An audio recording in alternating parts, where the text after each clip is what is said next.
안녕하세요.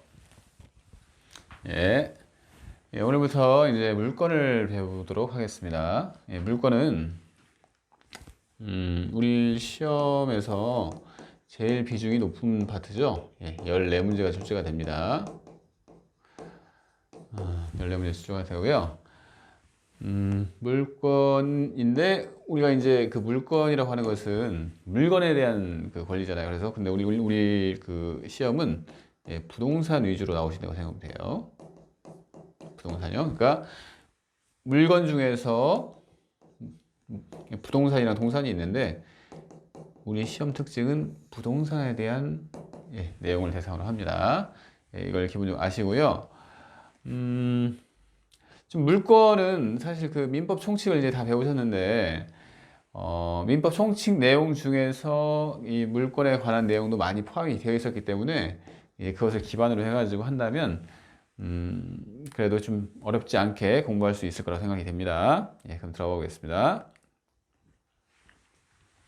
우선 제1절에서 물건의 객체에 대해서 이렇게 얘기를 합니다. 물건의 객체 뭘까요? 물건의 객체요? 물건의 객체는 물건 그리고 권리입니다. 그 중에서 물건을 물건의 객체의 원칙적인 대상으로 합니다. 그래서 이제 들어가기 전에 그러면 물건은 뭐고 채권은 뭐지? 우리가 이제 여러 번 이제 그 민법 총칙 시간 중에서 이 관계된 내용들을 여러 번 했을 것 같이 생각이 되는데요. 이걸 한번 더 자세하게 한번 살펴보도록 합시다. 채권과 물건의 구별해가지고 어떤 예를 들으면서 한번 볼게요. 매도인이 A 부동산에 대해서 매매 계약을 체결했습니다. 그럼 이 매수인은 어떤 권리를 갖나요? 소유권, 이전, 청구권. 청구할 수 있는 권리를 갖죠. 소유권, 이전, 청구권. 매도인은 매수인한테 대금, 지급, 청구권. 맞죠? 이런 권리들, 청구할 수 있는 권리, 이게 채권입니다. 채권이에요, 채권. 그죠? 그래서 채권은 개념 자체가, 개념 봅시다, 개념. 채권의 개념이 뭘까요? 채무자에 대하여, 여기서는 소유권 이전이라는 채무를 갑이 지고 있죠. 그래서 소유권 이전 채무에 대해서 이 사람은 소유권 이전 채권을 갖고 있습니다. 그래서 그 상대방에게 청구할 수 있는 권리를 채권이라고 합니다. 채권이요. 개념 아시겠죠? 채권. 그럼 채권부터 봅시다. 지금 채권 계약이니까. 그래서 채권은 그런 개념을 대상으로 하고, 그러면 채권의 대상은 뭐죠? 개념, 대상? 채무자의 행위를 대상으로 합니다. 행위. 무슨 얘기냐면, 이 매도인이 매매 계약을 통해 가지고 이 A 부동산 소유권 이전을 위한 이 갑의 행위가 있어야 돼요. 그죠? 그러니까 나중에 그 권리 변동 관련된 서류를 넘겨준다거나 이런 행위들을 해야지 이 을이 궁극적으로 소유권을 취득할 수 있는 거예요. 등기 권리증 이전. 아시겠죠? 그러니까 채무자의 행위가 있어야지 채권은 실현되게 됩니다. 그렇기 때문에 이 대상이 채무자의 행위를 대상으로 하는 거예요. 행위를. 아시겠죠? 그래서 개념, 대상 아실 거라고 봅니다. 뭐 이런 것은 계속 설명했던 내용이니까 쉽게 이해를 하실 거예요. 그리고 절대성 여부. 이게 무슨 얘기냐면 즉 채권 채무 관계는 채권자는 그 채무자에 대해서만 권리를 주장할 수가 있어요. 예를 들어서 이 을이라는 사람이 봅시다. 을이라는 사람이 갑한테 이 부동산 소유권 이전 채권을 주장하지 않고 이 병이라는 사람, 전혀 관련하는 사람한테 주장할 수가 있나요? 안 되겠죠? 그래서 채권은 원칙적으로 이 채무자에 대해서만 주장할 수가 있어요. 채무자에 대해서만. 아시겠나요? 우리가 예전에 채권자 대리권 얘기를 하면서 이런 얘기를 했어요. 이렇게 만약에 현재 병이 소유권자입니다. 소유권자고 이 갑이 병의 물건을 취득해가지고 이 사람한테 넘겨주려고 했어요. 현재 이 사람이 소유자가 아니죠. 소유자가 아닌 상태입니다. 근데 이 사람이 미적미적 거려요. 이 사람한테 소유권을 넘겨줘야 하는데 그러려면 이 사람한테 소유권을 받아가지고 넘겨줘야겠죠. 근데 미적미적 거립니다. 그러면 이 사람이 어떤 권리를 행사할 수 있다고 그랬죠? 네, 채권자 대의권이라는 걸 행사한다고 그랬죠. 이 채권자 대의권은 이 을이 채무자, 을의 채무자죠. 채무자의 권리를 대신 행사하는 거예요. 대신. 아시겠나요? 왜 이 채권자 대의권 얘기를 지금 하는 거죠? 그러니까 을이 이 병한테 바로 자신이 채권자라는 주장을 할 수가 없어요. 할 수가 없다는 얘기입니다. 이 갑을 통해서 할 수가 있습니다. 그러니까 이 갑은 병에 대해서 소유권 이전 등기 청구권을 가지고 있죠. 그 청구권을 이 사람이 대신 행사해야 한다는 얘기예요. 왜냐하면 바로 주장할 수 없으니까. 채권은 이 사람한테만 효력이 있죠. 주장할 수 있죠. 그래서 이 을은 갑이 병에 대해서 가지고 있는 권리를 대신해서 행사해요. 대신해서 행사하는 것이지 을이 바로 병한테 어떤 채권을 행사하는 게 아니에요. 그것 때문에 설명을 하는 겁니다. 그래서 채권은 원칙적으로 즉 상대적이다. 즉 채무자에게 대해서만 권리를 행사할 수 있다 이겁니다. 아시겠죠? 그리고요 독점성. 이건 뭘까요? 독점성? 우리가 이제 이중매매에서 이제 했던 내용인데 이게 이제 1매매예요. 이게 1매매고 본래 있던 매매가 1매매고 이 병이 제 2매수인이 된 겁니다. 2매수인이요. 그죠? 이건 1매수인이고요. 그러면 을은 갑에 대해서 소유권 이전 등기 채권을 가지고 있다고 그랬죠. 소유권 이전 등기 채권을 가지고 있습니다. 이 제 2매수인 병도 갑에 대해서 소유권 이전 등기 채권을 가지고 있죠. 동일한 내용의 채권, 그러니까 을과 병은 갑에 대해서 동일한 내용의 채권을 가질 수가 있는 거죠. 그래서 독점성이라고 하는 것은 채권 같은 경우에는 독점성이 인정이 안 된다는 얘기입니다. 왜냐? 을과 병 둘 다 갑에 대해서 동일한 내용의 채권을 주장할 수 있기 때문에 독점성이 인정이 안 되는 거죠. 그래서 채권은 독점성이 없다. 그리고 절대성도 없죠. 상대적이죠. 그 채무자에 대해서만 행사를 하니까. 그래서 절대성도 없고 독점성도 없습니다. 채권은요. 이제 그러면 물건을 봅시다. 물건. 물건의 개념은 그냥 단순한 겁니다. 그냥 물건을 지배하는 권리예요. 물건을 지배하는 권리. 그 이상 그 이하도 없습니다. 그리고 그 대상은 채권 같은 경우는 채무자 행위라고 했는데 물건 같은 경우는 그냥 물건이에요. 물건. 대상이 그냥 물건이에요. 물건을 지배를 하는 거예요. 대상이 물건입니다. 단순하죠? 물건 같은 경우에는. 그러면 물건은 절대성이 있을까요? 누구한테든 다 주장이 할 수 있을까요? 예를 들어서 이 갑이 이제 팔아가지고 결국 이 을이 소유권을 취득했어요. 등기를 했다는 얘기죠. 소유권을 취득했습니다. 소유권을 취득했어요. 그러면 이 을은 소유권을 취득했다는 걸 어디다 나타낼 수 있죠? 우리가 이제 등기부라고 하는 공시의 한 방법인데 공시 방법인 등기부에 자신이 소유권자라는 것을 다 공표를 하는 거죠. 공표를. 그래서 이 A 부동산은 내 소유자라는 걸 다 공표를 하는 거예요. 공적 장부잖아요, 등기부가. 공적 장부. 그래서 을이 병한테도 자기 소유권을 주장할 수 있고, 물론 이제 병이 딴지를 걸었을 때, 이거 내 소유권인데 이랬을 때 이 사람은 등기부를 보여준다는 얘기죠. 정이 딴지를 걸었을 때. 누구한테든 무슨 문제가 생겼을 때 다 주장할 수 있기 때문에 이 물건 같은 경우에는 절대성이 있다는 얘기죠. 절대성이라고 하는 것은 내가 왕이다 이 소리잖아요. 거의 그러니까 누구한테나 주장할 수 있다 이런 얘기잖아요. 절대성이라고 하는 것은. 그죠? 누구한테나 주장할 수 있는 권리가 됩니다. 물건은요. 그리고 독점성.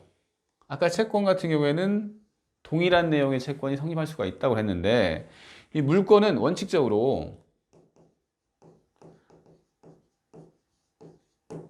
채권은 독점성이 없죠. 독점성이 있어요. 그러니까 이 을만 독점적으로 권리를 가진다 이 소리입니다. 그런데 이게 독점적이라는 게 양립할 수 없는 경우에 무슨 얘기냐면요. 을이 소유권을 취득했어요. 소유권을 취득했습니다. 근데 병이 같은 소유권을 취득할 수 있나요? 안 되죠. 이게 소유권이라면 안 되잖아요. 그래서 을이 소유권을 취득했는데 병이 똑같은 소유권을 어떻게 취득해요? 안 되잖아요. 근데 양립할 수 있는 권리가 있습니다. 양립할 수 있는 권리. 이 사람이 이제 소유권을 취득한 사람이에요, 을이. 근데 병한테 이번엔 소유권이 아니라 전세권을 설정해주고 전세권 등기를 했답니다. 그런 경우에 이 소유권과 전세권은 같은 물건에 대해서 성립을 한 거죠. 그래서 이 독점성 얘기를 할 때는 양립할 수 없는, 이렇게 소유권과 소유권 양립할 수 없죠. 이런 경우에는 안 되지만 이 양립할 수 있는 권리 같은 경우에는 그래서 독점성이 인정이 된다는 얘기입니다. 그러니까 을만 소유권을 주장하지 병이 같이 소유권을 주장할 수 없다는 얘기예요. 하지만 양립할 수 있는 권리 같은 경우에는 꼭 그렇지만 않다. 이렇게 이해를 하시면 되겠습니다. 그래서 이제 내용을 봤고요. 한번 책으로 가서 봅시다. 물권과 채권의 구별은 제가 설명한 내용 그대로니까 그냥 넘어가도록 하겠습니다. 그리고 아까 마지막에 이제 이것만 한번 보시죠. 동일한 내용의 물건이, 동일한 내용, 소유권과 소유권이 동시에 두 개 이상 성립 불가니까 이런 경우에는 독점적이라는 얘기죠. 그러면서 또 예를 들어놨습니다. 하나의 물건에 대하여 양립 가능한 물건이면, 그러니까 소유권과 점유권, 소유권과 제한물권 양립 가능하죠. 소유권자가 제한물권 설정을 해주니까 이런 경우에는 동시에 성립 가능하다. 그러니까 이게 양립할 수 없을 때만 이게 이제 얘기를 나오는 거예요. 이 부분에 대해서는요. 아시겠죠? 네, 넘어가고요. 봅시다. 이제 물건과 권리. 우리 지금 물건에 대해서 배워보잖아요. 물건의 대상. 물건의 대상은 물건이랑 권리라고 했습니다. 원칙적으로 물건이 우리 물건의 그 대상이죠. 원칙적으로. 그죠? 근데 물건이라고 하는 것은 지배하는 권리잖아요. 이 물건을 지배하는 권리잖아요. 물건을 지배하는 권리. 근데 지배를 하려면 현존해야겠죠? 현존이란 건 뭐죠? 만약에 소멸한 그 물건이에요, 만약에. 그러면 그걸 지배할 수 있나요? 안 되죠. 그래서 뭐 소멸했다거나 아니면 장래, 아직 생기지 않은 물건, 지배 못하죠. 그래서 이런 경우에는 물건이 성립할 수 없죠. 너무 당연한 얘기입니다. 그리고 그쵸, 지배를 하려면 물건이 딱 특정이 돼야죠. 근데 특정하지 않은 경우에는 물건이 성립할 수가 없습니다. 그리고 독립물이어야 합니다. 독립물. 그러니까 물건의 의미를 갖는 것은 독립적인 물건이어야 돼요. 예를 들어서 독립성이 없는 물건이 나오죠. 독립성이 없는 물건의 구성 부분, 그 다음에 물건의 일부. 예를 들어서 자동차가 있는데 자동차는 무수히 많은 부품으로 구성이 되어 있죠. 근데 자동차 소유권을 가지는 사람이 물론 그 부품에 대한 소유권을 가진다고 생각할 수가 있어요. 하지만 그게 아니라 자동차로서의 존재 의의가 있어서 자동차가 있는 한 그 부품은 자동차의 일부가 된 거지 별도로 이 부품이 소유권의 대상이 되는 건 아니라는 얘기입니다. 아시겠나요? 그래서 독립성이 없는 그 물건의 구성 부분이 되었다거나 아니면 그 물건의 일부에 대해서는 원칙적으로 물건의 객체가 되지 못한다는 얘기입니다. 아시겠나요? 그리고 권리. 이건 뭐 이제 어차피 이제 진도가 나가다 보면 뭐 전세권을 목적으로 저작권을 잡을 수가 있구나 이걸 아시는데 그냥 간단하게 한번 대략적으로 설명해 봅시다. 여러분들이 돈을 빌리면 이게 은행이에요. 갑이 은행인데 이렇게 돈을 빌리잖아요. 이 돈을 빌리는 계약을 뭐라고 했죠? 소비대차 계약이라고 했죠. 소비대차 계약. 이제 을이 채무자가 되는 거죠. 채무자가. 그럼 담보를 담보를 이제 은행이 잡을 거 아니에요. 담보를. 그죠? 담보를 잡는데 여러분들 생각할 때는 담보를 잡으려면 뭐 당연히 뭐 생각나는 게 부동산일 거예요. 부동산, 아파트. 그런데 이 부동산, 즉 물건을 대상으로만 저당권을 잡을 수가 있을까요? 물건을 대상으로만 할까요? 저당권의 객체가 될까요? 이 얘기입니다. 근데 그게 아니에요. 예를 들어서 돈을 빌면서 이 을이 자기 소유의 부동산이 있는 건 아니에요. 이 을이 전세권자예요. 전세권자입니다. 근데 여러분들이 생각하는 전세권이랑 좀 다를 거예요. 여러분들이 생각할 땐 전세권 하면 나 아파트에 뭐 전세금 얼마 주고 이렇게 들어왔어 이렇게 이런 걸 생각하시잖아요. 근데 그 전세권이 아니라 이 전세권은 물권으로서의 전세권이고 여러분들이 이제 생각하는 일반적인 전세권은 채권적인 전세라고 합니다. 그러니까 무슨 차이냐면 전세권은 전세권 등기를 해야 돼요. 등기를. 우리 물권이 인정하는 우리 물권, 민법에서 인정하는 물권입니다. 이게 전세권이라는 게. 근데 여러분들이 말하는 그 전세는 그냥 채권자와 채무자, 그러니까 집주인이랑 자기와의 사이에 어떻게 보면 돈을 전세금을 주면서 채권적으로 전세를 하는 거예요. 그러니까 등기를 한 적이 없어요. 여러분은 그냥 확정일자 이런 걸 가지고 대항할 수 있는 거지 등기를 해가지고 대항할 수 있는 게 아닙니다. 우리가 물건으로서 전세권은 등기가 있어요. 등기가. 여러분들이 등기소에 안 가잖아요. 그죠? 그래서 이 을이 전세권자입니다. 전세권이라고 하는 것은 전세금이 들어갔다는 얘기죠. 전세금이 들어갔다는 얘기예요. 그래서 이 전세권 자체를 가지고 나 전세권이 있는데 내가 전세금이 한 5억 돼 하면서 내 전세권을 담보로 내줄게. 이게 가능하다는 얘기죠. 그래서 전세권 자체를 목적으로 하는 저당권이 가능합니다. 그러니까 권리를 대상으로 하는 물건이 가능하다는 얘기죠. 뭐 어차피 다 아시게 될 내용이기 때문에 간편하게 그냥 간단하게 설명했습니다. 그래서 권리도 우리 물건의 객체가 될 수 있다 이겁니다. 아시겠죠? 그러면 이제 또 새로운 내용들이 나옵니다. 일물일권주의. 이것은 시험에 종종 나오는 파트예요. 일물일권주의는요. 지금까지 배웠던 것은 그냥 크게 시험이랑은 관계없이 그냥 상식적으로 뭐 알아두고 뭐 혹 시험에 나오면 그냥 상식선에서 맞출 수 있는 그런 내용이지만 이 일물일권주의 같은 경우에는 시험을 위해서 공부를 열심히 하셔야 하는 부분입니다. 한번 봅시다. 그러면 우선 일물일권주의 이게 무슨 얘기일까요? 그냥 여러분들이 이제 한번 생각을 해보세요. 한번 끊어봅시다. 일물 물건 하나죠. 물건 하나. 그다음에 일권 권리 하나. 이렇게 생각하면 돼요. 그래서 물건 하나에 대해서 하나를 대상으로 해서 권리가 하나 설정돼야 한다. 하나가 있어야 한다. 이 소리입니다. 그래서 물건이 수개, 여러 개거나 아니면 물건의 일부에 대해서 원칙적으로 권리가 설정이 안 된다는 얘기예요. 일물일권주의는 아시겠죠? 그래서 물건 하나가 중요합니다. 물건 하나. 근데 물건 하나에 대해서 이렇게 하는 게 원칙인데 예외가 많아요. 예외가. 근데 그 예외에 대해서 주로 시험이 나옵니다. 그러니까 아래 페이지에 나올 텐데요. 일물일권주의는 예외에 대해서 시험이 됩니다. 예외에 대해서요. 그래서 일물일권주의는 물건 하나에 권리 하나. 이게 기본이다. 이렇게 생각하시면 되겠습니다. 그래서 그러면 물건 하나가 뭐냐? 여기서 이제 물건을 정하는 기준.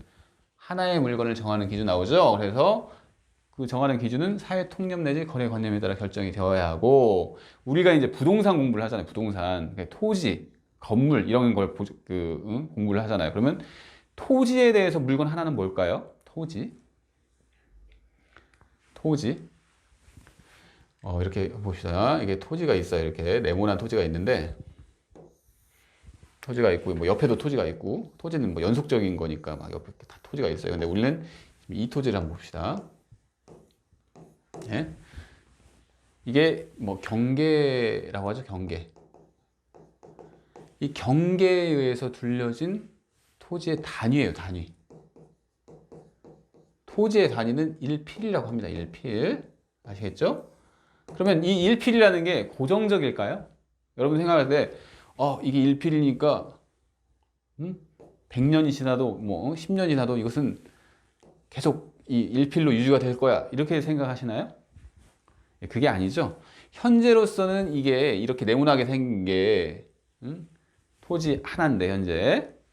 근데 어떤 사람이 이 소유자가 이 토지의 소유자가 이거 내가 땅을 전체를 팔고 싶지는 않고 이걸 좀 나눠서 팔아야겠는데 해가지고 이렇게 이 부분 정확히 반절을 이 부분에 대해서 매매 계약을 맺습니다. 판다는 얘기죠. 팔아요. 어떻게 팔 수 있는 거죠? 이때 이 한 필을 두 필로 나누는 거죠. 분필. 이걸 분필이라고 합니다. 분필 절차에 대해서는 아마 공시법 시간에 이제 배우실 텐데 나누는 절차가 있어요. 나누는 절차를 통해 가지고 소유권을 이것도 소유권이 생기게 하고 이것도 소유권이 생기게 합니다. 큰 걸 나눠 가지고 소유권을 두 개를 나누는 거죠. 이제는 이것이 하나의 분필, 그러니까 하나의 필, 한 필을 내고 또 이것도 하나의 한 필을 냅니다. 아시겠죠? 큰 토지를 나눠 가지고 두 개로 만드는 거예요. 그래서 각각이 소유권의 객체가 되죠. 왜냐하면 이제는 이 직사각형 모양의 토지가 1필이 된 거니까. 그죠? 그래서 이렇게 생각하시면 돼요. 그래서 토지의 최소 단위를 1필이라고 합니다. 필지라고 합니다. 필지. 그래서 이 필은 나눌 수가 있다. 또 합병할 수도 있어요. 병합할 수도 있습니다. 그렇습니다. 그렇고 그래서 이제 하나의 물건이 뭔지에 대해서 이 토지를 가지고 설명을 했습니다. 토지를 가지고 아시겠죠? 그러면 다음 페이지를 보면서 이제 이게 중요하다는 얘기죠. 예외가 중요하다는 얘기입니다. 예외가. 내용을 봅시다. 하나의 물건 이외에는 양립할 수 없는 물건은 동시에 성립할 수 없다. 그러니까 하나의 물건에 하나의 권리만 있다.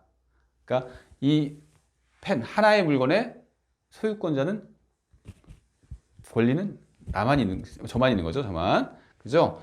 양립할 수 없는 물건은 동시에 성립할 수 없다는 얘기죠. 그래서 뭐 이해는 뭐 당연한 얘기고. 그래서 물건의 객체는 한 개의 물건. 오히려 1번은 그냥 그렇게 중요한 건 아닌데 2번이 중요해요. 2번이. 방금 얘기했지만 토지를 팔려면 그 부분을 팔려면 이렇게 된 토지를 생각했잖아요. 이 부분을 팔려면 분필 절차를 거치지 않고 그냥 내가 그냥 이 전체 중에서 이 일부를 그냥 팔게 안 된다는 얘기예요. 왜냐하면 현재 소유권이 이렇게 큰 땅에 있으니까 큰 땅에 있기 때문에 이걸 나누지 않고는 이 일부를 팔 수 있는 방법이 없어요. 왜냐하면 이게 하나의 물건이니까. 하나의 물건에 하나의 소유권만 있다고 했죠. 아시겠나요? 그래서 이걸 떼어가지고 다른 사람한테 줄 수가 없어요. 다른 사람이 소유를 할 수가 있는 게 아닙니다. 분할 절차를 거쳐야지 다른 사람한테 그 소유권을 줄 수가 있는 거죠. 아시겠죠? 그래서 꼭 하나의 물건이어야 돼. 이게 중요합니다. 하나의 물건. 그래서 물건의 일부, 그죠? 뭐 구성 부분, 뭐 수개의 물건, 이것은 물건이 성립할 수 없다는 얘기입니다. 예를 들어 볼까요? 단독주택 내에 방 한 개. 단독주택. 주택이 있어요. 이게 하나의 물건이잖아요. 이 물건에 대해서 이 일부를 띄어서 다른 사람이 소유를 할 수 없어요. 왜냐하면 이게 하나의 그 물건이니까 이 전체가. 아시겠죠? 그 얘기입니다. 그래서 이 판례를 보십시다. 한번 천천히 읽어볼까요? 물건의 일부분, 구성 부분에는 물건이 성립할 수 없죠. 그래서 구분 절차, 분할 절차를 거치지 아니한 채 제가 설명했잖아요. 그죠? 그 일부를 다른 사람 소유로 하려면 분할을 해가지고 그 자체를 하나의 물건으로 만들어야 된다니까요.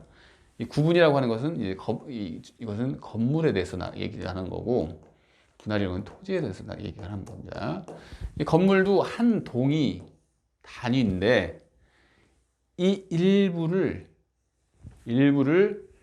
어떤 소유권의 대상으로 하려면 구분 절차를 거쳐요. 구분 절차. 아파트가 A동, 이게 원칙적으로 뭐 이게 A동이라고 합시다. A동 뭐 101동 A동이 원칙적인 하나의 소유권의 객체입니다. 하나예요. 이게 어떻게 보면 하나예요. 하나. 근데 우리가 이렇게 여러분들이 다 이렇게 나눠서 살고 있잖아요. 나눠 살고 있고, 나는 여기야. 내 집은 여기야. 이렇게 하고 있잖아요. 그러면 이게 왜 소유권의 객체가 될 수 있냐면 구분했기 때문에. 구분 절차가 있는데 그건 중요한 게 아니라 구분했기 때문에가 중요한 거예요. 구분했기 때문에 이게 소유권 대상이 된 겁니다. 아시겠죠? 원칙적으로는 이 건물 전체가 하나의 물건이었는데 구분을 해가지고 이게 소유권의 대상이 된 거죠. 그래서 구분 또는 분할의 절차를 거치지 아니한 채 하나의 부동산 중 일부분에 관하여 따로 소유권 보증 등기를 경계하라. 이런 절차를 안 거치면 그 부분에 대해서 등기를 할 수도 없고 아니면 그 부분의 일부에 대해서 따로 말소를 할 수도 없다는 얘기입니다. 아시겠죠? 뭐 당연한 얘기니까 알아두시고요. 그러면 시험에서는 이제 여기서만 이제 집중적으로 출제가 됩니다. 보면 이렇게 뭐 별이 이제 여러 군데 보이죠? 그래서 이것을 한번 보도록 합시다. 예외가 중요한 거예요. 일물일권주의 예외. 그래서 이 표를 한번 볼까요? 제가 일물일권주의가 뭐라고 그랬죠? 하나의 물건이 중요하다고 그랬죠. 물건이. 근데 하나의 물건이 아닌데 거기에 권리가 설정이 될 수 있는 경우가 있다는 거죠. 하나의 물건이 아닌데. 봅시다. 첫 번째 먼저 볼까요? 토지, 일필 토지가 하나죠. 근데 그 일부에 대해서 권리의 객체가 되는 경우가 있대요. 그리고 일동 건물이 하나죠. 근데 그 일부에 대해서 권리의 객체가 되는 게 있다는 거예요. 얘기해요. 보면 이것도 토지라고 봅시다. 토지예요. A 토지라고 합시다. 이렇게 생긴 토지가 있어요. 네모나게 생긴 토지가 있는데 소유권은 이만큼 인정이 되나요? 이렇게 이 부분을 따로 떼어가지고 이게 이제 A 토지 갑소유인데 원래 갑소유인데 이걸 을한테 줄 수가 있나요? 그냥 뭐 분할 절차 이런 거 안 거치고 안 되죠. 안 된다고 얘기했죠. 왜냐하면 이게 하나니까 하나에 대해서만 소유권이 성립하니까 이 부분을 띄워줄 수가 없어요. 띄워주려면 분할을 해가지고 띄워줘야 합니다. 이걸 하나의 독립한 물건으로 만들어야 하는 절차를 거치지 않고는 안 된다고 했죠. 소유권은 안 돼요. 소유권은 일부에 대해서 성립이 안 됩니다. 근데 이 갑소유 A 토지에서 소유권이 아니라 이번에는 소유권이 아니라 아까 얘기한 전세권, 토지 전세권을 이 을한테 설정해 주려고 해요. 토지 일부에 대해서. 이건 가능하다는 얘기예요. 용익물권이라는 게, 용익이라고 하는 게 사용하는 물건이죠. 사용하는 물건. 전세권이 사용하는 물건이잖아요. 남의 토지를 사용하는 토지 전세권이잖아요. 이런 경우에는. 그래서 이렇게 용익물권 같은 경우에는 일부에 대해서 설정을 할 수가 있습니다. 아시겠나요? 중요합니다. 이건. 그리고 꼭 이 민법 아니더라도 공시법 그다음에 아마 중개사법에도 이런 얘기가 나오는 걸로 제가 알고 있는데 그런데 다 나오는 얘기니까 중요한 얘기예요. 그래서 이 부분에 대해서 용익물권을 설정할 수가 있어요. 왜 그게 가능할까요? 타인한테 피해를 안 끼치니까 가능한 거예요. 타인한테 피해를 안 끼치니까. 무슨 얘기냐면 전세권, 용익물권, 지금 전세권을 얘기를 들었잖아요. 전세권에 도면을 첨부해가지고 이 부분만 을이 전세권자가 되도록 하는 게 가능하다는 얘기죠. 도면이 첨부되면 다른 사람들은 이 토지를 딱 그 부동산 등기부를 띄우면서 토지 전체가 이렇게 생겼는데 이 일부에 대해서 유일 전세권을 가지는구나 이걸 알 수가 있다는 얘기예요. 그래서 용익물권은 가능합니다. 아시겠죠? 그런데 그럼 담보물권은 또 왜 안 될까요? 담보물권은 그냥 저당권이라고 얘기를 할게요. 저당권. 만일에 이 일부에 대해서 저당권을 설정이 가능하다고 한다면 저당권이라는 건 뭐죠? 채무이행을 하려면 강제집행을 해가지고 경매에 이렇게 붙이자는 얘기잖아요. 그죠? 근데 경매에 붙여가지고 경매에 의해서 소유권을 취득하게 되는 사람, 경매 매수인이라고 하거나 또는 경락인이라고 하는데 그 사람이 어떤 땅을 지금 취득을 하는 거죠? 이만큼을 취득을 하네요. 그죠? 여기에 담보물권이 설정됐습니다. 저당권이 설정됐습니다. 근데 우리가 소유권은 일부에 안 되잖아요. 근데 경매의 매수인, 즉 경락인, 경락을 받은 사람, 경매를 통해서 물건을 취득한 사람, 그 사람이 어떻게 이 일부분을 취득할 수가 있겠어요? 바로 경매 매수인 같은 경우에는 그냥 경매 대금만 바로 취득하면 바로 소유권이 넘겨오는데 분할 절차를 거치지 않고 소유권을 취득하는 꼴이 되잖아요. 그렇게 되면 인정을 한다면. 그래서 담보물권은 안 된다는 얘기예요. 그래서 일필토지의 일부에 대해서 또는 일동 건물의 일부도 마찬가지입니다. 이렇게 일부에 대해서 설정 가능한 권리는 용익물권밖에 없어요. 그렇게 기억하시면 됩니다. 일부에 대해서 설정할 수 있는 권리는 용익물권밖에 없다. 아시겠죠? 그 다음에 첫 번째는 봤습니다. 이렇게 큰 아파트 중에 이렇게 일부분 이 일부분, 그래서 뭐 101호라고 해봅시다. 101호, 101호를 소유를 하고 있어요. 이 소유권을 뭐라고 하냐면 구분 소유권이라고 합니다. 구분 소유권. 구분했다. 소유권을 구분했다.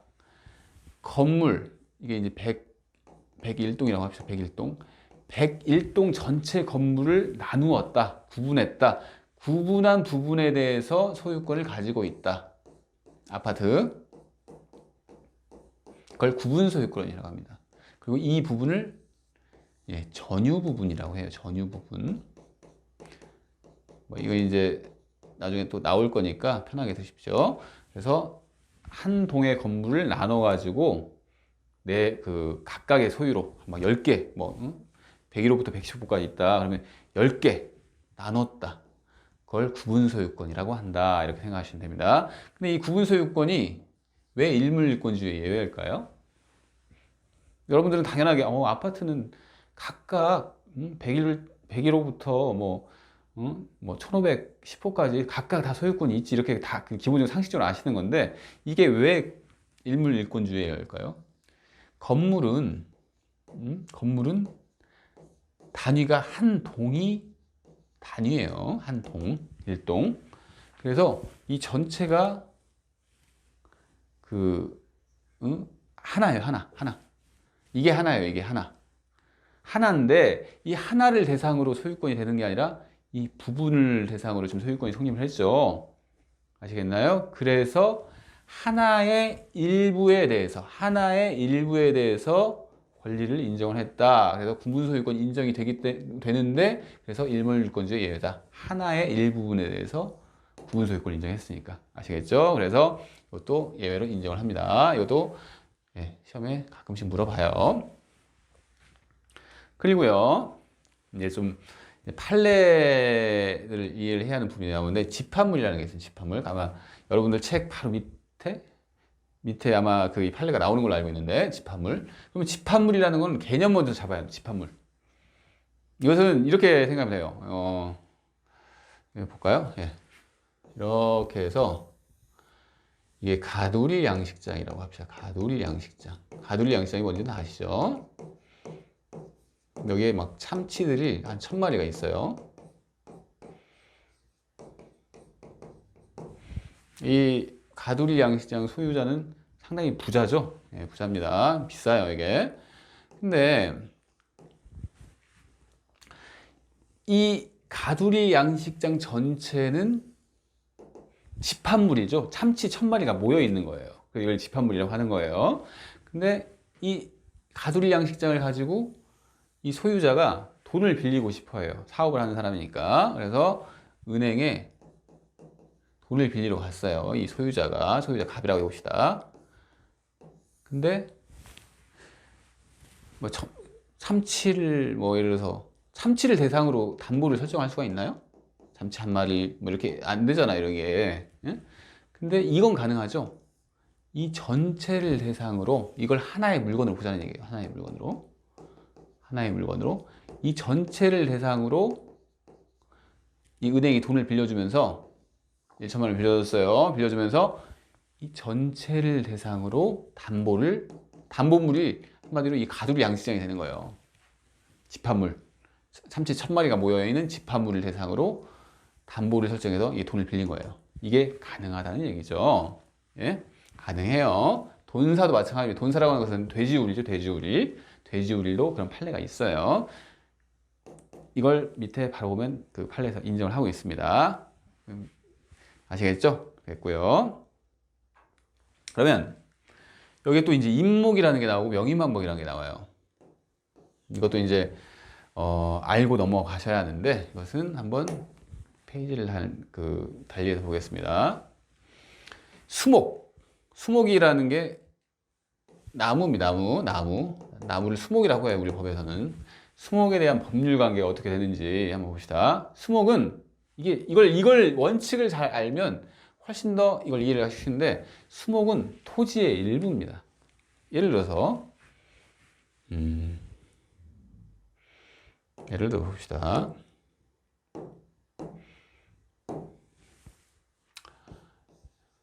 이렇게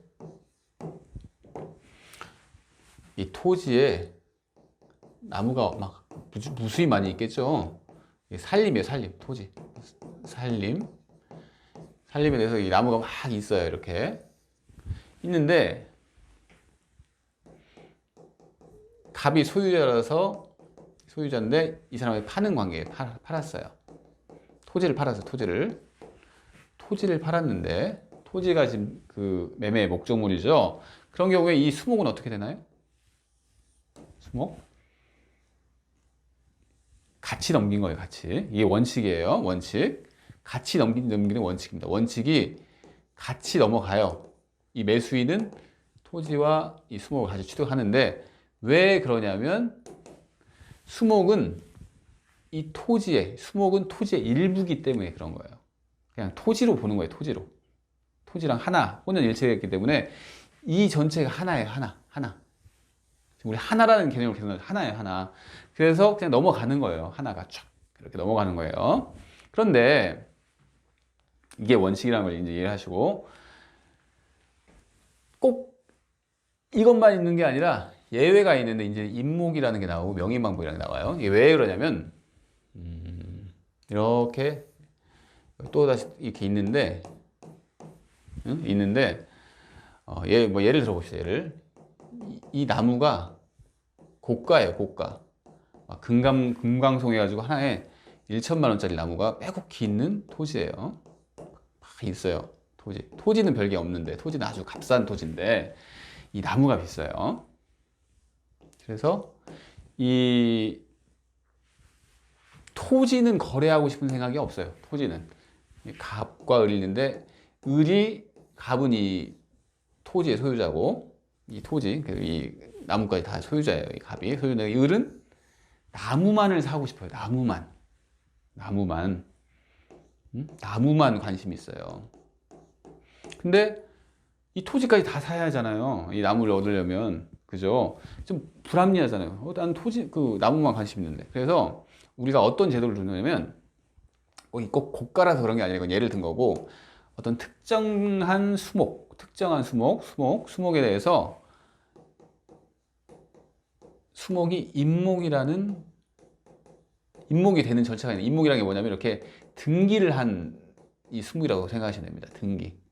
그래서 이 토지와 별개로 이 나무 이런 나무들에 대해서 별개의 소유권의 대상으로 할 수가 있는 거예요. 그래서 임목 등기를 통해서 어떤 절차를 밟는 거죠. 절차를 밟아가지고 이 나무에 대해서 별개의, 이 토지와는 별개, 이게 하나로 취급되는 게 아니라 별개로 취급되는 나무를 우리가 이제 응?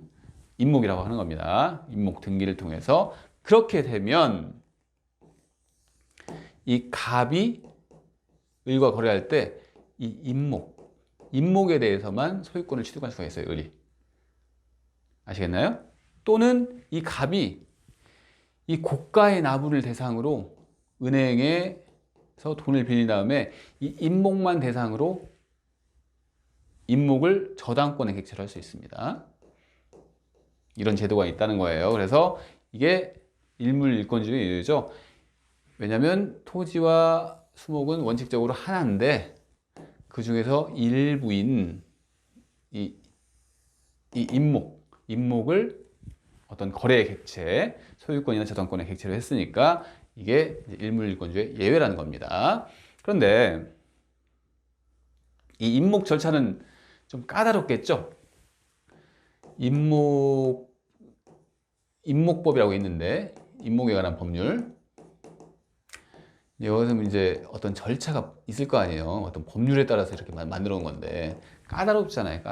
그래서 이렇게 어려운 절차 말고 나무를 소유권의 객체로 할 수 있는, 나무만 소유권의 객체로 할 수 있는 명인 방법이라는 제도를 우리가 둡니다. 명인 방법. 명인이라고 하는 게 밝을 명자이고 인식할 인자예요. 그래서 사람들한테 알리는 거예요. 이렇게 이것은 누구 소유야 이렇게 알리는 거예요. 명확하게 알리는 거예요. 명확하게 알린다는 얘기예요. 그러니까 예를 들어서 갑이 을과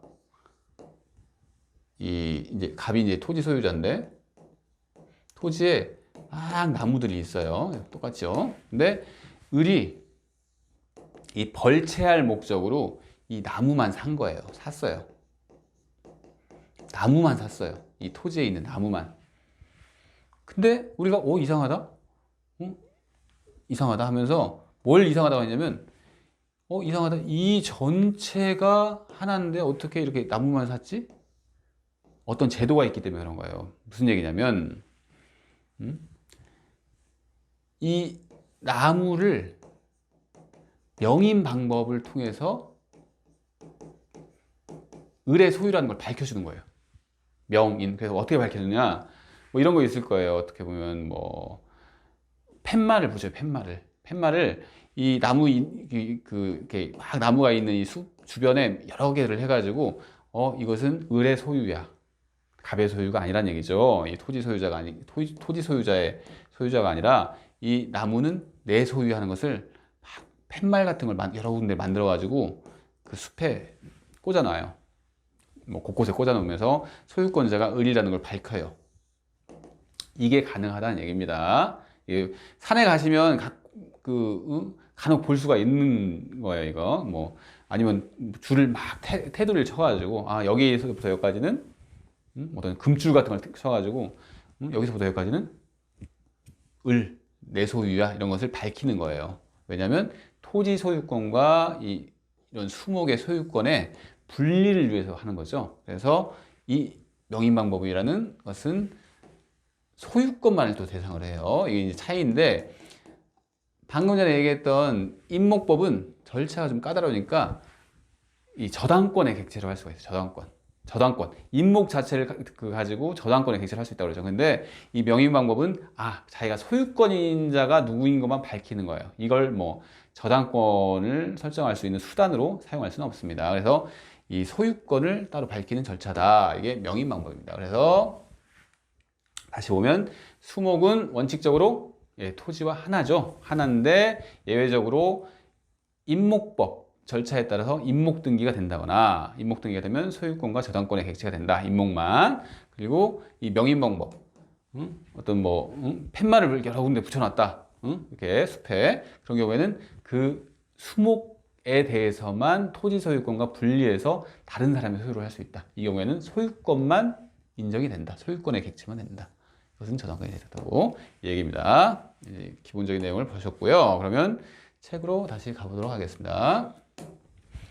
다 이제 설명을 한 내용인데 혹시 빠진 게 있는지 한번 봅시다. 예, 토지 일부, 예, 용익권 설정 가능하죠. 용익권만 가능하다고 했어요. 그리고 이건 설명 안 했네요. 좀 이따 설명해 봅시다. 그다음에 건물의 일부에 대해서 전세권, 용익권이죠. 용익권입니다. 그래서 건물도 일부에 대해서 설정할 수 있는 것은 용익권이죠. 그래서 이 두 경우 다 일부에 대해서 할 때는 도면이 첨부가 되어야죠. 다른 사람한테 피해를 안 주기 위해서. 그리고 일동의 건물의 일부, 아파트입니다. 아파트 구분 소유권 얘기예요. 일동의 건물의 일부, 101동의 101호 이 소리죠. 그 101호가 구조상으로 분리가 돼 있다는 거죠. 구조상으로 분리가 돼 있고 이용상 그 구분된 101호 자체에 이용상 독립성이 있죠. 그래서 있으면 구분행위, 구분 절차가 있는데 구분행위에 의해서 구분 소유권의 객체로 할 수 있답니다. 그죠? 그다음에 집합물도 설명했죠. 집합물을 물권의 객체로 할 사회적 필요성이 있죠. 그죠? 가두리 양식장 생각해 보세요. 가두리 양식장을 대상으로 돌을 빌릴 수가 있죠. 사회적 필요성이 있죠. 그리고 공시가 가능하죠. 가두리 양식장 전체 그 딱 어떻게 보면 큰 원이잖아요. 큰 원. 공시가 가능하다면 하나의 물건으로 보아 물건의 객체가 된다. 가두리 양식장 동사 우사.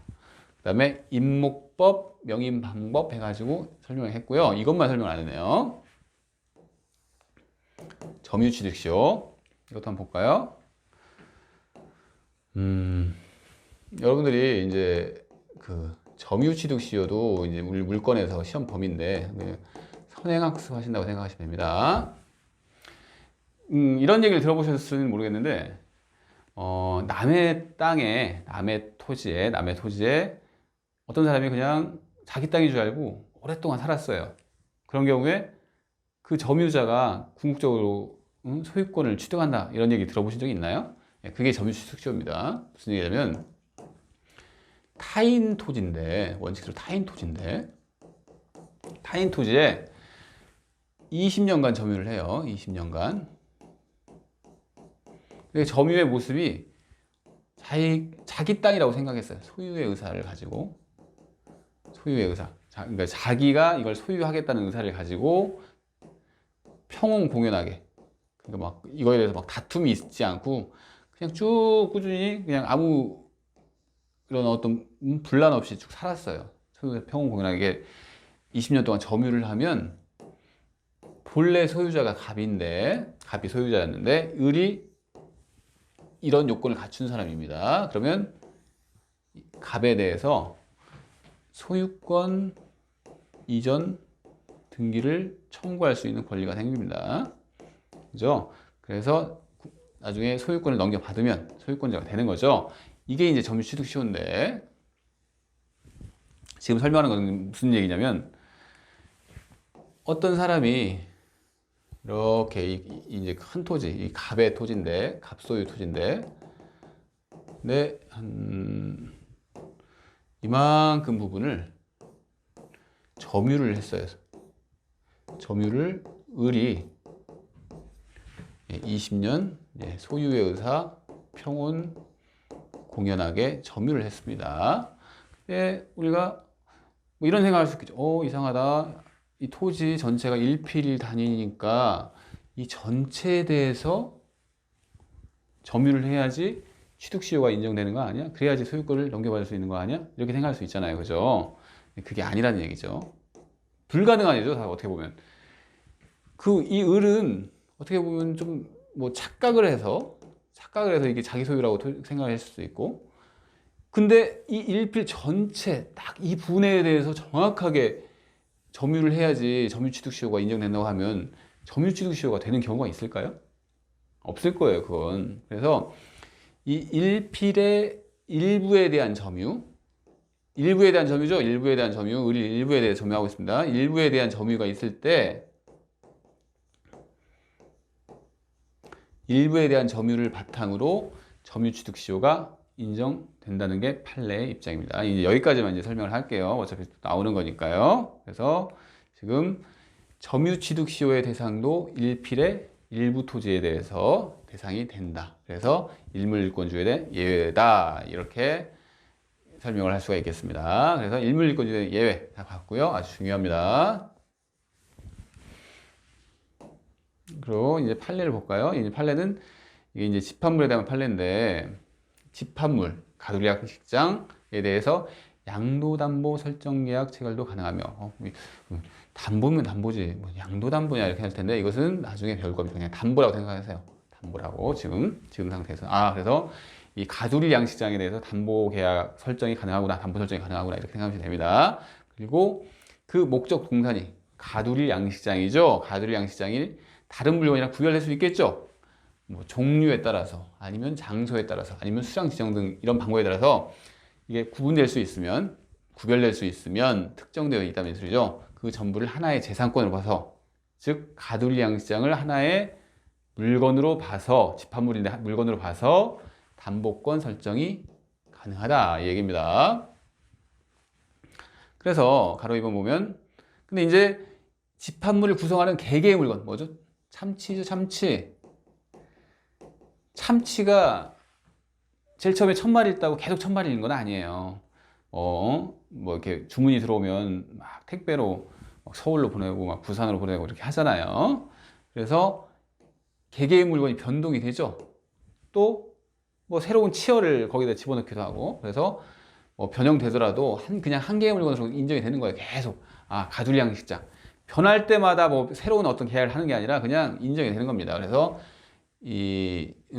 변동되더라도 동일성을 잃지 않죠. 그냥 가두리 양식장 전체입니다. 그래서 양도담보권 형식은 항상 현재 집합물에 계속 변하는데 그냥 현재 집합물에 계속 미치는 거예요. 그냥 미치는 것이고 따라서 양도담보 설정자가 그 집합물을 이루는 개개의 물건을 반입하였다 하더라도 즉 참치를 계속 뭐 들어왔다 뺐다 이렇게 하더라도 그때마다 별도로 참치 한 마리 추가요 이렇게 할 필요 없다는 얘기죠. 참치 한 마리 나갔어요 이렇게 얘기를 할 필요가 없어요. 은행에 아시겠죠? 새로 별도의 계약을 맺을 필요가 없다 이 얘기입니다. 아시겠죠? 이제 판례를 다 설명했고요.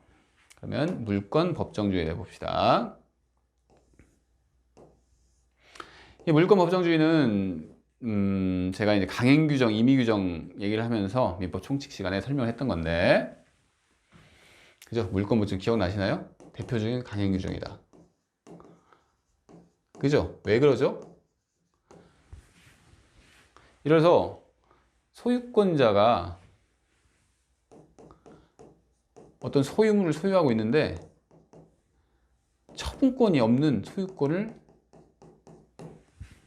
설정할 수가 있나요? 안 되죠. 그러니까 이 물권 법정주의라는 것은 법에 정한 물권은 법에 정해야 한다. 법에 정해야 한다는 얘기입니다. 그래서 임의로 창설하지 못한다는 얘기죠. 소유권 중에서 처분권이 없는 소유권 이렇게 만들지 못한다는 얘기입니다. 그래서 임의 규정이 아니고 임의 규정은 당사자의 특약이 가능한 그런 규정인데 이렇게 물권 법정주의 같은 이 185조의 규정은 물권의 종류를 규정하는 185조의 규정은 강행 규정이라는 얘기를 했습니다. 아시겠죠? 설명했던 내용이고 여기서 다시 나옵니다. 그래서 물권은 법에 정해야 한다. 그게 물권 법정주의고 그걸 좀 더 구체적으로 표현하면 물건의 종류. 여러분들이 시험 공부하시는 물권의 종류는 딱 정해져 있죠. 뭐 소유권, 점유권, 뭐 지상권, 지역권, 전세권, 뭐 유치권, 질권, 저당권 이게 이제 어떻게 우리 물권인데 그 중에 질권 빼고 다 배우시는 거예요. 그러니까 물권의 종류는 정해져 있습니다. 그리고 내용도 정해져 있죠. 방금 얘기했잖아요. 내용, 그 물권, 소유권 중에서 소유권은 사용, 수익, 처분 권능이 있는 권한이다. 이렇게 정해져 있잖아요. 그래서 내용을 임의로 정할 수 없다는 얘기죠. 법률 또는 관습법에 의하는 것 외에는 당사자가 임의로 창설하지 못한다는 원칙입니다. 네, 강행규정 아시겠죠? 넘어가 봅시다. 네, 이제 이 185조를 이제 뭐 해석 구체적으로 보자 이 소리인데 나왔네요. 국회 제정 법률을 형식적 법률이라고 합니다. 그냥 쉽게 생각하시면 돼요. 무슨 얘기냐면 국회에서 제정한 법률이어야 돼요. 그러면 국회에서 제정하지 않는 법률이 있나요? 넓게 이 형식적으로 보는 게 아니라 실질적으로 그 법률을 보면 법률의 범위를 좀 넓게 볼 때는 예를 들어 대통령령이라는 거 들어보셨을 거예요. 대통령령. 불령이라는 건 뭐 각부, 예를 들어서 국토부, 이런 부죠. 여기서도 이제 그 법률을 구체화하기 위해서 법률 비슷한 걸 제정해요. 그게 이제 형식적 의미의 법률은 아니지만 법률의 내용이 될 수가 있으니까 실질적 의미의 법률이라고 할 수 있거든요. 그래서 이때 법률은 우리가 185조 법률은 형식적 의미의 법률만을 얘기합니다. 국회 제정 법률만을 얘기해요. 대통령령, 불령 안 된다는 얘기죠. 아시겠죠? 이렇게 얘기를 하시면 됩니다. 그리고 관습법이라고 하는 것은 그냥 관습이 법이 된 거예요. 관습이. 관행이 존재를 하고 관습이 존재하는데 관습이 있다고 해서 그게 다 법이 되나요? 아니에요. 관습이 있는데 그 관습이 사회 일반의 법적 확신이 있어서 규범적까지 획득을 해야지 관습법이 되는 거예요. 관습은 아주 많은데 그 중에서 일부만 관습법이 되는 거죠. 그죠? 법적 확신까지 획득을 해야 하니까요. 그래서 우리가 시험 범위에 나오는 이 관습법 법정지상권이라는 내용, 이게 이제 관습법이 된 거예요. 왜냐면 관습법에 의해서 인정된 법정지상권이다. 이렇습니다. 법적 확신까지 얻었다. 분묘기지권도 우리가 배우는 내용이니까 이 정도만 이해하시고 넘어갑시다. 그리고 임의로 창설하지 못한다. 말 그대로 종류, 우리가 지금 배우는 이 물건의 종류 외에 다른 종류를 창설하지 못하고, 내용, 소유권에 이상하게 처분권이 없는 소유권을 인정한다. 이런 거 안 된다는 얘기죠. 넘어갑시다. 봅시다. 그럼 판례 1번 볼까요? 미등기 무허가 건물의 양수인은 소유권 이전 등기를 격려받지 않는 한 건물에 대한 소유권을 취득할 수 없고, 또한 소유권에 준하는 관습상의 물건이 있다고 볼 수도 없다. 이것도 한번 설명해 봅시다. 예를 들어서 갑이요.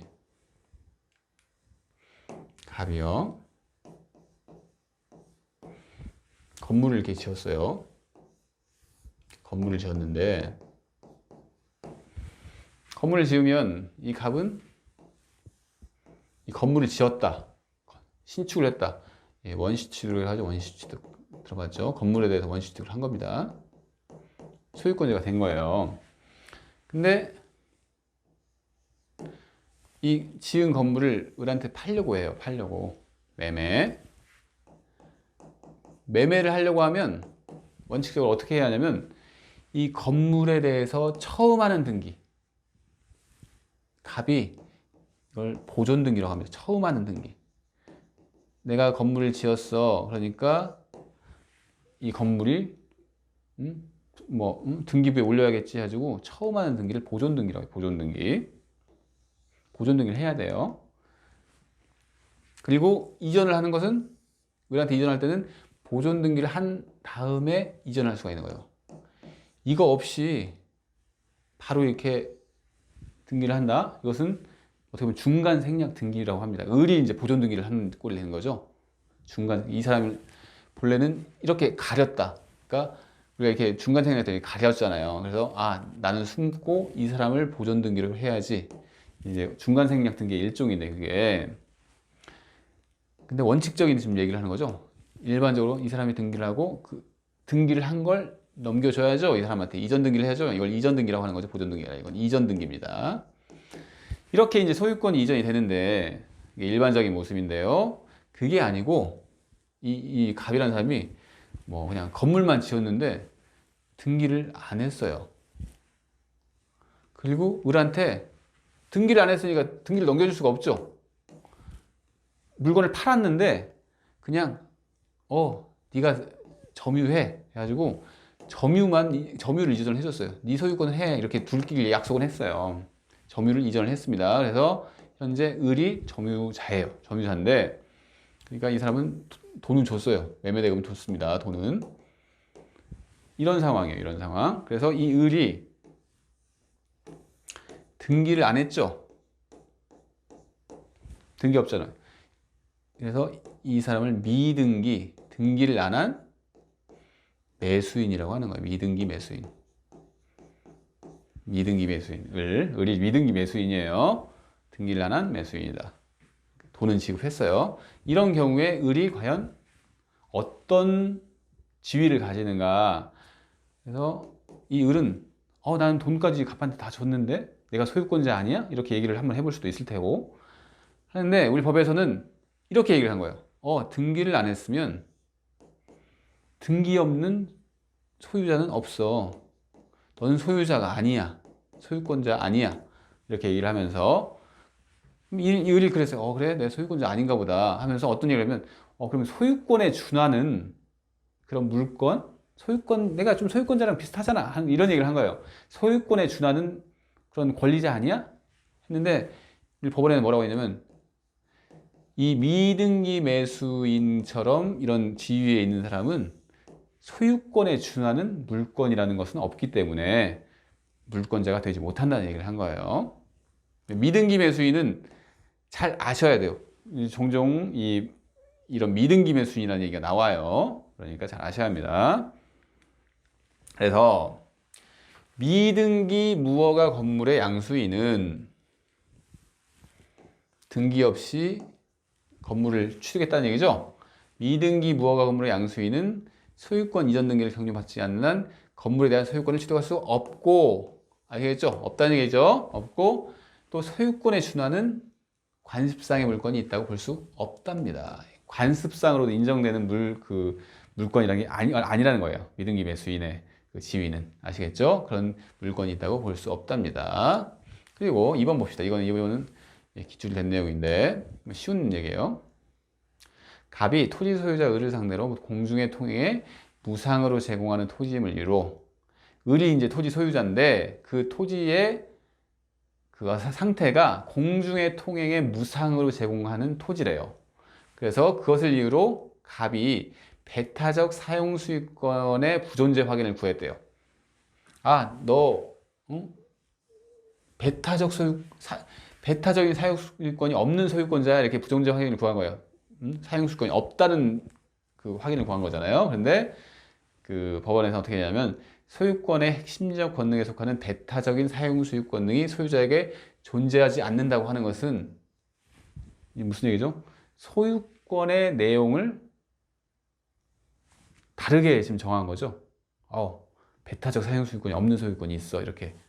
그렇기 때문에 존재하지 않는 것은 이것은 물권 법정주의에 반하게 되죠. 그래서 허용될 수 없다는 얘기입니다. 아시겠나요? 그래서 이렇게 이해를 하시면 되고요.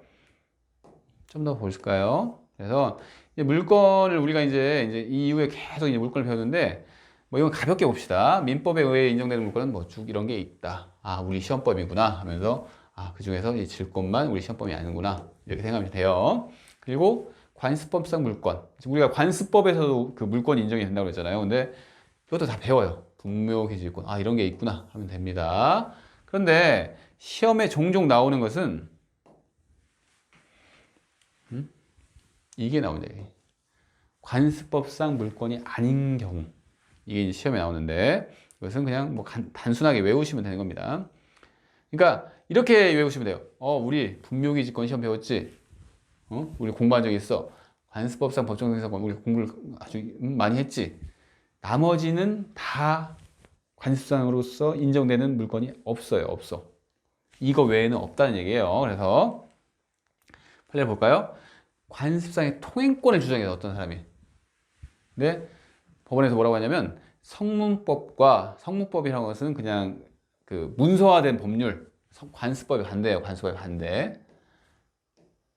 반대예요. 반대. 성문법과 관습법 어디에도 근거가 없답니다. 그래서 이 관습상의 통행권이라는 건 인정이 될 수 없으니까 이걸 만약에 인정을 하면 물권법 정주에 위배된다는 얘기입니다. 그리고 두 번째 볼까요? 또 나오죠. 미등기 무허가 건물의 양수인. 설명했죠? 미등기 무허가 양수인. 소유권에 준하는 관습 물건이 있다고 볼 수 없죠. 맞습니다. 3번 볼까요? 공원 이용권을 주장해 어떤 사람이.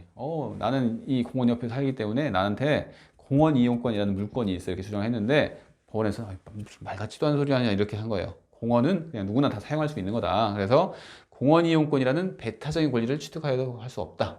이게 나왔었네요. 그죠? 공원은 누구나 사용할 수 있는 거죠. 4번 온천에 관한 권리를 관습법상의 물건이라고 볼 수 없고. 그러니까 어떤 사람이 자기 땅 밑에 온천이 있대요. 그래서 온천에 관한 권리를 주장을 하는 거예요. 근데 이게 관습법상 물권이라 볼 수 없답니다. 뒤에는 안 보셔도 되겠네요. 예, 이것도 기출됐죠.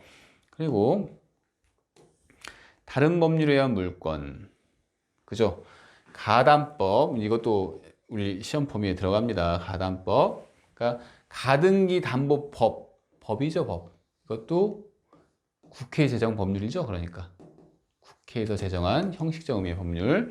이 가등기 담보법에서 이 양도담보권, 가등기 담보권이라는 담보권을 배웁니다. 우리가 담보권, 물권이죠. 다른 법률에 인정된 물권이고, 또 임목법, 이건 이제 우리 시험 범위는 아니에요. 임목법에서 임목 소유권, 저당권이 인정이 됩니다. 그래서 이렇게만 이해를 하시면 되겠네요. 네, 그러면 다음 시간에 우선 물권 이론은 다음 시간에 보도록 하겠습니다.